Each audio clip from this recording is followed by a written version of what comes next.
Guys, ഇത് ഞാൻ എൻ്റെ ഓഫീസിലെ ഓണം സെലിബ്രേഷന് വേണ്ടിയിട്ട് ഓർണമെൻറ്റ്സ് ഒക്കെ എടുത്തിട്ട് ഗെറ്റ് റെഡി വിത്ത് മീ ചെയ്യുന്ന വീഡിയോ ആണ് കേട്ടോ. ഓണം കഴിഞ്ഞിട്ട് കുറേ ആയി, പക്ഷേ ഈ വീഡിയോ ഇടാൻ ഇപ്പോഴേ എനിക്ക് സമയം കിട്ടിയത്.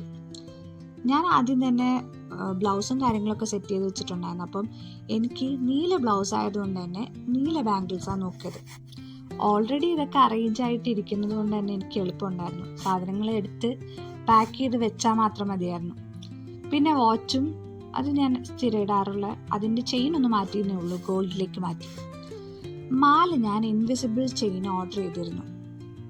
അപ്പോൾ ഇതേ സെയിം സാരിയുടെ സെയിം ഷെയ്ഡ് എനിക്ക് കിട്ടിയില്ല, പക്ഷെ എന്നാലും ഇത് വെച്ചിട്ട് ഞാൻ അഡ്ജസ്റ്റ് ചെയ്തു.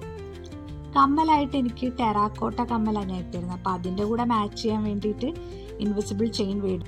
ബാക്കിയെല്ലാം സാധാരണ ഒരുങ്ങുന്ന പോലെ തന്നെ മോയ്സ്ചറൈസറും. പിന്നെ ഞാൻ ഫേസസ് കാനഡയുടെ ഒരു സ്ട്രോപ്പ് ക്രീം മേടിച്ചിട്ടുണ്ടായിരുന്നു. അപ്പം അതും ഫൗണ്ടേഷനും കൂടി മിക്സ് ചെയ്തിട്ട് കഴിഞ്ഞാൽ ഒരു നല്ല റിസൾട്ട് കിട്ടുമെന്ന് ഞാൻ കണ്ടിട്ടുള്ളത് കൊണ്ട് അത് രണ്ടും കൂടി മിക്സ് ചെയ്തിട്ട് ഒരു എക്സ്പെരിമെൻ്റ് നടത്തി. എൻ്റെ സ്കിൻ ടൈപ്പിൻ്റെ ആണോന്ന് അറിയില്ല, അത് രണ്ടും കൂടി മിക്സ് ചെയ്യുമ്പോഴത്തേക്കും ഭയങ്കര ഓയിലി ആവുന്ന ഒരു ഫീൽ എനിക്കുണ്ടായിരുന്നു. പക്ഷെ പിന്നെ കോമ്പാക്ട് പൗഡറൊക്കെ ഇട്ടിട്ട് ഞാനത് ഒന്ന് അഡ്ജസ്റ്റ് ചെയ്തു. സ്റ്റോപ്പ് ക്രീം ഫേസ് കാനഡയുടെയും ഫൗണ്ടേഷൻ അത് 3-in-1 ഫൗണ്ടേഷനാണ്, പ്രൈമർ, സിറം ആൻഡ് ഫൗണ്ടേഷൻ. ഞാൻ എന്ത് ഫംഗ്ഷൻ ഉണ്ടെങ്കിലും അപ്പോൾ ഫൗണ്ടേഷന് വേണ്ടിയിട്ട് യൂസ് ചെയ്യുന്ന എൻവൈബയുടെ ഈ 3-in-1 ഫൗണ്ടേഷനാണ്. എനിക്ക് അത്യാവശ്യം നല്ല കവറേജ് തരുന്ന പോലെ ഫീൽ ചെയ്യാറുണ്ട്. രണ്ടും കൂടിയൊക്കെ മിക്സ് ചെയ്തിട്ട് ഒരു എക്സ്പെരിമെൻ്റ് ഫേസിൽ നടത്തുന്ന ആദ്യമായിട്ടായതുകൊണ്ട് തന്നെ അതിൻ്റെ ഒരു എക്സൈറ്റ്മെൻറ്റ് ഇടുന്നതിന് മുമ്പ് എനിക്കുണ്ടായിരുന്നു. പക്ഷെ ഇട്ട് കഴിഞ്ഞപ്പോൾ എനിക്ക് ഗ്ലോ ഫീൽ ചെയ്യുന്നുണ്ട്, പക്ഷെ അത് മൊത്തത്തിൽ മിക്സ് ചെയ്തിട്ട കാരണം ഫുൾ ഗ്ലോ ആയിരുന്നു. പിന്നെ കോമ്പാക്ട് പൗഡർ ഇടുമ്പം ആ ഗ്ലോ നല്ല കുറയുന്ന പോലെ എനിക്ക് തോന്നി. അപ്പം പിന്നെ അത് വെച്ചിട്ട് ഞാൻ അഡ്ജസ്റ്റ് ചെയ്തു. അന്ന് രാവിലെ ഓണ സെലിബ്രേഷൻ്റെ ഭാഗമായിട്ട് അത്തപ്പൂക്കളുണ്ടായിരുന്നു ഓഫീസിൽ. അപ്പം അതിന് വേണ്ടിയിട്ട് രാവിലെ തന്നെ പോകണം എന്നുള്ളത് കൊണ്ട് തന്നെ ഭയങ്കര പെട്ടെന്നാണ് ഞാൻ ചെയ്തത്. പിന്നെ ഐബ്രോ പെൻസിൽ എടുത്ത് വെച്ചിട്ട് ഒരുപാട് ഡാർക്ക് ആക്കാൻ നിന്നില്ല, ജസ്റ്റ് ലൈറ്റായിട്ട് ചെയ്തതേ ഉള്ളൂ. ഇൻ കേസ് കുറച്ച് ഡാർക്കായി പോയി കഴിഞ്ഞാൽ കുറച്ച് ഓവറായാലോ എന്ന് വിചാരിച്ചു.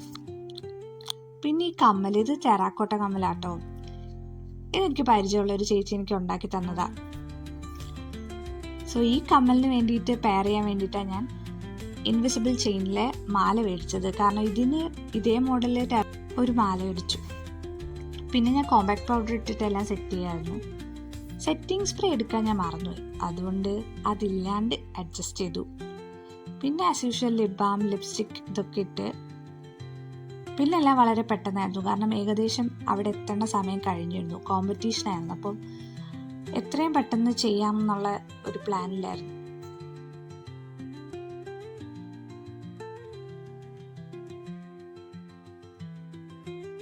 കണ്ണുകൂടി കംപ്ലീറ്റ് ചെയ്തപ്പോഴത്തേക്കും ഇതാണ് എൻ്റെ ഫൈനൽ ലുക്ക്. ഇത് ഞാൻ പോത്തീസിൽ നിന്ന് മേടിച്ച് റെഡി ടു വെയർ സാരി കേട്ടോ.